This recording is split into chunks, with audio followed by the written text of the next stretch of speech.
Sometimes the words we never send become the ones that haunt us forever.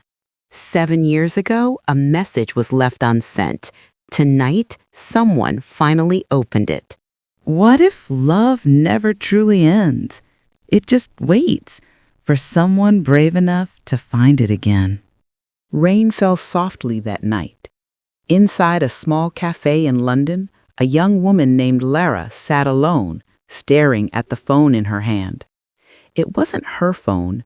She found it on the park bench that morning.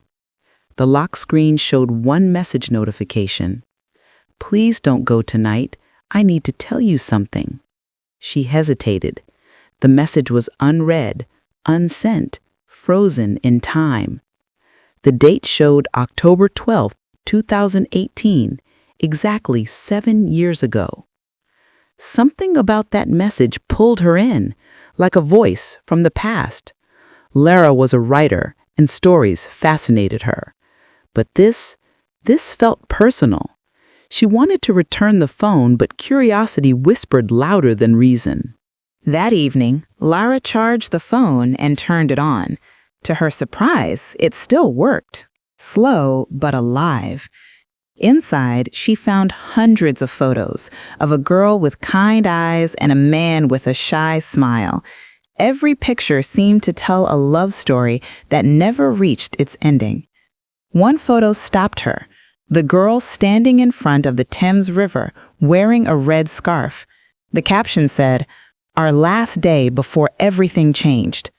Lara scrolled further. Voice notes, half-written messages, unsent drafts, and then she found a video file named "For Daniel, If I'm Gone." Her heart skipped. She pressed play, but the video was corrupted. Only one line played, her voice breaking through static. "If you're reading this, I want you to know it wasn't your fault." The next day, Laura couldn't focus on anything else. Her job, her writing, everything faded behind the mystery of that message. She decided to find out who the owner was. The contact list showed one number marked with a heart emoji, Daniel Hart.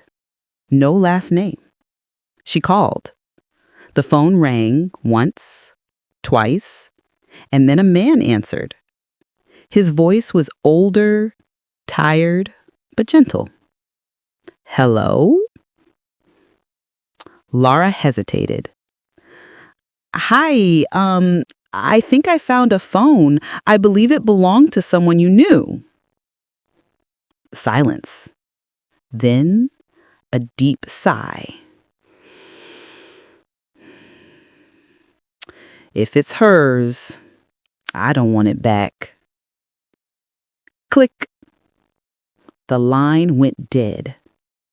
That night, Laura couldn't sleep. Something inside her refused to let the story end that way. So she opened her notebook and wrote the first line of her new story. Sometimes the past doesn't fade. It waits to be found. The next morning, Lara decided to find answers. She looked through the photos again. In one of them, she saw a street sign, Riverside Apartments, Block C. With a mix of fear and excitement, she took a cab there.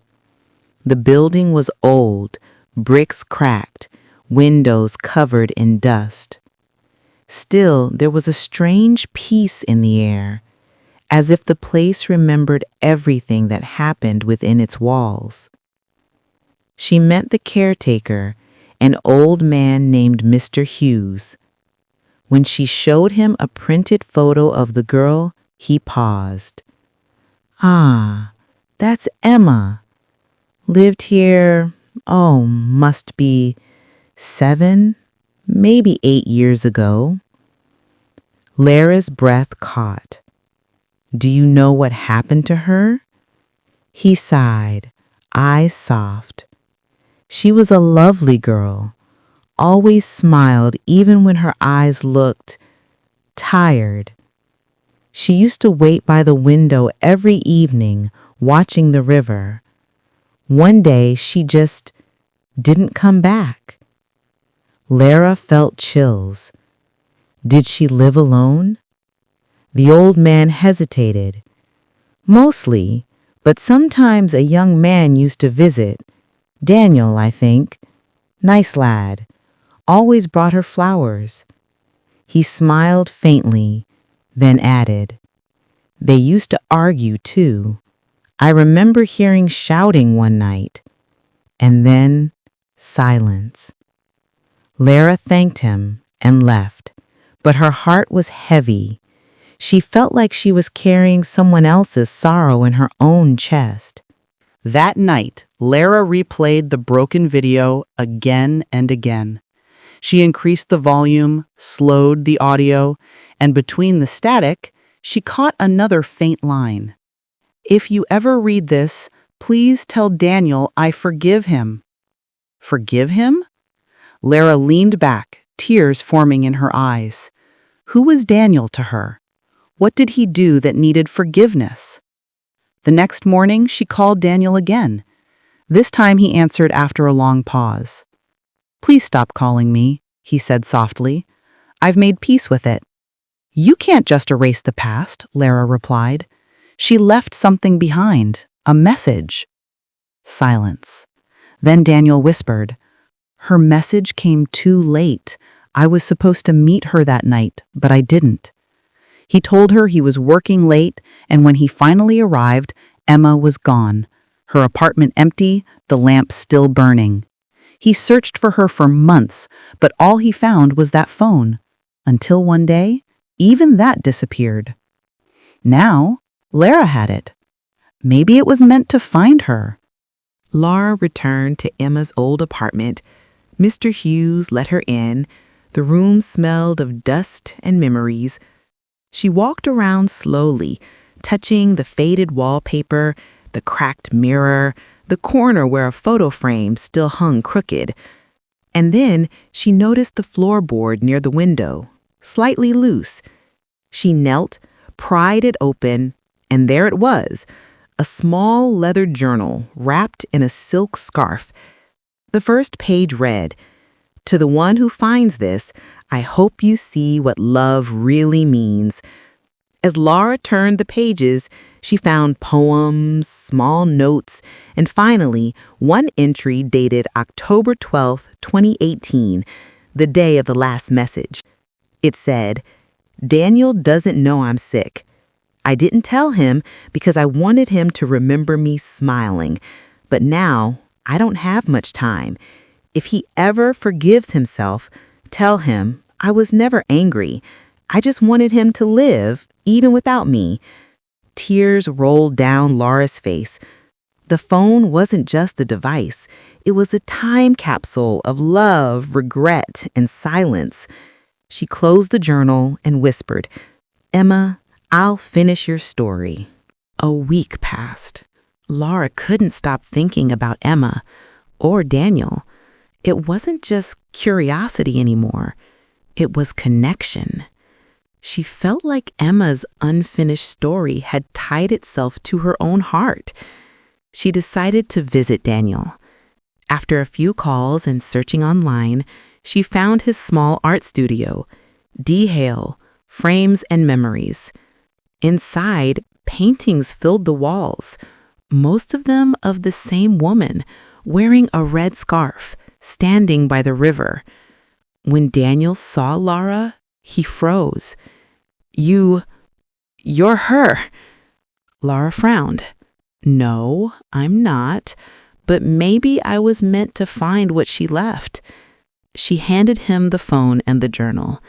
He looked at them as if they were sacred, his hands trembling, eyes glistening. He whispered, I thought I lost her forever, but she found her way back through you. Daniel invited Lara to the riverside, the place where Emma's last photo was taken. The water shimmered in the soft glow of sunset. She loved this spot, Daniel said quietly. Said the river never forgets. He opened the journal Lara brought and read Emma's last entry aloud. His voice broke mid-sentence. I never told her how much I needed her. I was too proud, too scared. Laura placed a hand on his shoulder. Maybe she forgave you long before you ever asked. Daniel smiled faintly. You sound just like her. He then revealed something Laura hadn't known. Emma was an artist too. And before she disappeared, she had finished one last painting called The Last Message. He never showed it to anyone. Would you like to see it? He asked. She nodded. Back at the studio, Daniel uncovered a large canvas. The painting took Laura's breath away. It showed a woman sitting by a window, holding a phone in her hand. But instead of tears, there was peace in her eyes. Outside the window, the world looked calm, forgiving. At the bottom, Emma had written one line. Every message sent with love reaches home, even if the heart that wrote it stops beating. Daniel's tears fell silently. Laura stood beside him, whispering, She wanted you to let go, Daniel. You were her home, not her prison. He nodded. I kept punishing myself all these years. Weeks later, Laura published her new story online, The Last Message She Never Sent. It went viral. Thousands of people shared their own untold messages, forgiving others, forgiving themselves. One comment stood out. Sometimes, closure doesn't come from the person you loved. It comes from the story that sets you free. Daniel read it and smiled. He walked to the riverside one last time, placed the journal and the phone beside the water, and whispered, You can rest now, Emma. The world knows your message. As he turned to leave, the wind carried a whisper, soft, gentle, almost real. Thank you for coming back. The river shimmered, and for the first time in years, the lamp in Emma's old apartment finally went dark.